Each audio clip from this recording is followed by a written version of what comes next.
I'm Mrs. Romito, and this is an episode of Tips and Tricks with Mrs. Romito. I'm going to be going over anatomy and physiology with you today. So what I want you to do is remember to always check your submissions, assignments, short answers on quizzes or exams, anything that you're submitting to the learning management system for feedback. Check it for the two following things. Did I include the anatomy and the physiology? Anatomy meaning you're going to want to ask yourself these questions. Did I name the structures? And did I describe them? Again, the anatomical structures.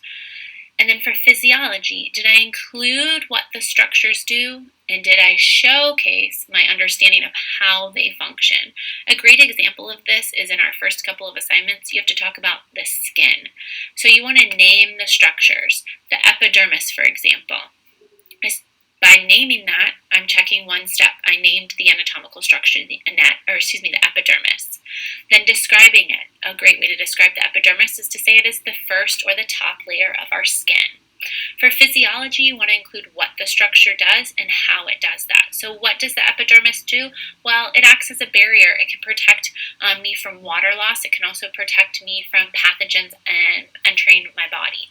How does it do that? So again, I'm in the physiology now, explaining how the epidermis functions. How does it act as a barrier?